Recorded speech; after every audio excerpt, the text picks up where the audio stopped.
Kõik pilgud on suunatud Lähis-Idale, kui maailma liidrid kogunesid ÜRO-sse arutama kasvavaid pingeid Iisraeli ja Liibanoni vahel. Ja see tuleb ajal, mil I24 News English on teada saanud, et töös on uued plaanid ÜRO rahuvalvejõudude asendamiseks Liibanonis. I24 News Englishi Michelle Keke toob teieni üksikasjad. Värske relvarahu Iisraeli ja Hezbollah vahel püsib hapralt ja vahetult enne kokkulepet pidas ÜRO Julgeolekunõukogu esmaspäeva hilisõhtul erakorralise kohtumise.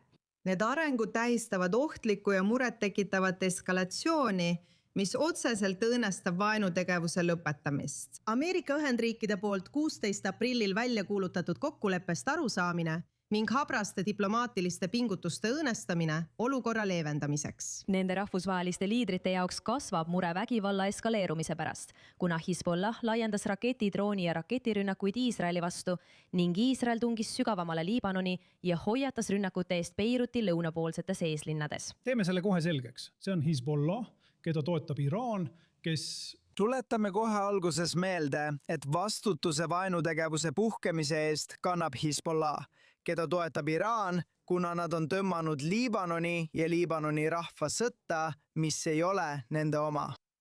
Me mõistsime selle ühemõtteliselt hukka, täpselt nagu mõistame täna hukka Hezbollahi jätkuvad rünnakud Iisraeli territooriumi vastu. Me tunnustame Iisraeli õigust end Hezbollahi rünnakute eest kaitsta. Sellegipoolest ei saa miski õigustada tema sõjaliste operatsioonide jätkumist ja ulatust Liibanonis, tuhandete tsiviilisikute surma ja vigastusi, elanikkonna sunniviisilist ümberasustamist ega üha süvenevat Liibanoni territooriumi okupeerimist. See kujutab endast Iisraeli poolt suurt strateegilist viga. Kogu maailm ootas veel üht. Kui kogu maailm ootas järgmist läbirääkimiste vooru, mis oli kavandatud 2 juuniks USA pealinnas, jätkas Iisrael oma okupeeritud tsooni metoodilist laiendamist, hävitades maa peal terveid asulaid oma põletatud maa taktika osana. Probleem on Hezbollah, nimeta neid. Iisrael ei ärganud ühel hommikul üles ja otsustanud Liibanoni siseneda lihtsalt sellepärast, et me tahtsime seda teha. Meie ei soovi olukorra eskaleerumist. Meie ei taotle Liibanoni territooriumi. Iisrael ei soovi konflikti Liibanoni rahvaga. Probleem on Hezbollah. Ja 3 viimast kõnelejat selles ruumis ei maininud Hezbollahi. Pakistani suursaadik, proua president ja Liibanoni suursaadik. Keegi ei suutnud seda tegelikult nimetada. Aga just see oli põhjus, miks meil polnud muud valikut kui Liibanoni siseneda. Probleem on Hezbollah, nimeta nad. See tuleb ajal, mil I24 News English saab teada, et Lõuna-Liibanonis tegutseval ÜRO rahuvalvemissioonil, mida tuntakse UNIFIL-i nime all, võib peagi olla asendus. Vastavalt Julgeolekunõukogule saadetud kirjale, mille I24 News English on saanud. ÜRO peasekretär Antonio Guterres on teinud ÜRO Julgeolekunõukogule ettepaneku luua uus jõud, mis asendaks UNIFIL-i. Praegu on UNIFIL-il umbes 7500 rahuvalvajat, kes on paigutatud sinise joone äärde Liibanoni ja Iisraeli piiril ning missioon tegutseb alates 1978 aastast. Eelmisel aastal otsustas Julgeolekunõukogu USA surve all lõpetada UNIFIL-i tegevuse 2026 aasta lõpus. See uus ettepanek näib pakkuvat lahendust, luues uue missiooni teistsuguse raamistiku alusel. Kirjas esitab ÜRO peasekretär 3 erinevat alternatiivi uue jõu jaoks. Need ulatuvad ulatuslikust jõust, mis viiks läbi patrulle ja takistaks füüsiliselt eskalatsioone, kuni piiratud variandini, mis keskenduks peamiselt vaatlemisele ja aruandlusele. Meiega liitub nüüd Hussein Abdul Hussein, Demokraatiate Kaitsefondi teadur. Nüüd viitavad raportid, nagu te just kuulsite, et arutatakse ÜRO rahuvalvejõudude asendamist Liibanonis. Minu küsimus teile on, miks on UNIFIL nüüd taas tähelepanu all ja millised on peamised kriitikad selle tegevuse kohta Iisraeli ja Liibanoni piiril? ÜRO peasekretäri arvukad ettepanekud. Üks neist on see, et UNIFIL või midagi, mis sarnaneb UNIFILiga, midagi raporteerib rikkumistest mõlemal pool piiri, peaks seal paiknema. UNIFIL on seal olnud alates 1978 aastast ja tulemused ei ole nii suurepärased, kui me sooviksime.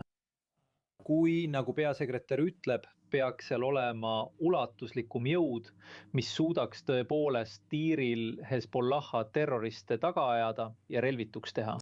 Ma arvan, et kuigi see võib tunduda hea mõttena, ei tööta see, sest selline tegevus nõuab luureandmeid.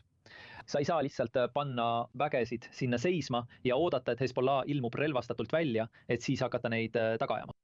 Nii et tegelikult ma arvan, et rahvusvaheline rahujõud töötab ainult siis, kui sul on elaniketa demilitariseeritud tsoon nagu Süüria ja Iisraeli vahel või võib-olla nagu 2 Korea vahel. Aga kui ÜRO väed lihtsalt liiguvad kohaliku elanikkonna seas ringi, siis ma ei usu, et see on varem töötanud, ma ei usu, et see töötab ka tulevikus.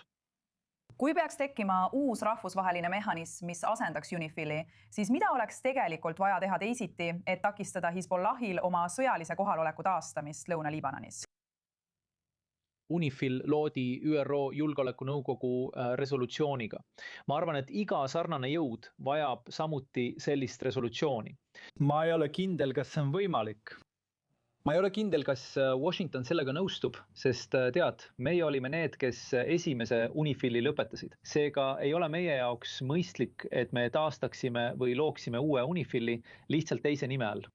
Mehhanism, mida iga rahvusvaheline jõud vajaks, nagu ma ütlesin, nad vajavad palju luureinfot koha peal ja nad peavad olema valmis inimesi kaotama. Ma ei ole kindel, kas need riigid, kes tavaliselt oma vägesid saadavad neid mõttega, et nad lihtsalt istuvad ja jälgivad.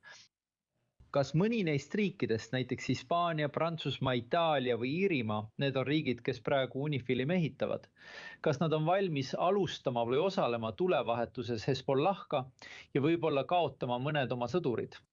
Ma ei usu, et see juhtub. Ma arvan, et see on illusioon. Praegu kõlab see nagu üks sarvik, et mingisugune vägi suudaks tõesti teha seda, mida Liibanoni armee oleks pidanud juba ammu tegema.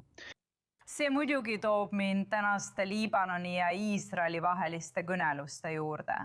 Eriti arvestades seda, millest praegu räägitakse, kui me seda nii nimetada tahame, Trumpi ja Netanyahu vahel väga tuline telefonikõne esmaspäeval seoses Iisraeli tegevusega Liibanonis pärast Hezbollah tulevahetust Iisraeliga. Mida sa arvad, mis võiks tänastes läbirääkimistes muutuda, kui üldse midagi? Ma arvan, et see, mida meile nägime, oli lihtsalt väike tagasilöök. Keegi Washingtonis ja keegi Beirutis avasid 3. kanali, võib-olla tagakanali, mis läks mööda olemasolevast kanalist, mida juhivad president Aoun ja peaminister Salam. Keegi rääkis spiiker Nabi Berriga, kes rääkis Hezbollah nimel. Ja tekkis arusaamatus, mille käigus tuli välja idee täielikust ja kõikehõlmavast relvarahust, millele Iisrael kunagi alla ei kirjutanud. See oli seega arusaamatus, see oli väike tõrge, ma loodan, et täna jätkavad nad sealt, kus pooleli jäi. Ma arvan, et kõik osapooled on ühel meelel samas eesmärgis. Hezbollah tuleb relvitustada. Liibanoni valitsusel on olnud 3 olulist otsust, mis näevad ette, et Hezbollah tuleb relvitustada ja laiali saata. Ja ma arvan, et nende kõneluste eesmärk on aidata Liibanoni valitsust ja Liibanoni relvajõude omaenda otsuseid jõustada ning loomulikult täita ka ÜRO Julgeolekunõukogu resolutsiooni 1701. Hästi. Tahaksin teid väga tänada meiega liitumise eest, Hussein. Väga huvitav oli teie arvamust kuulda. Aitäh!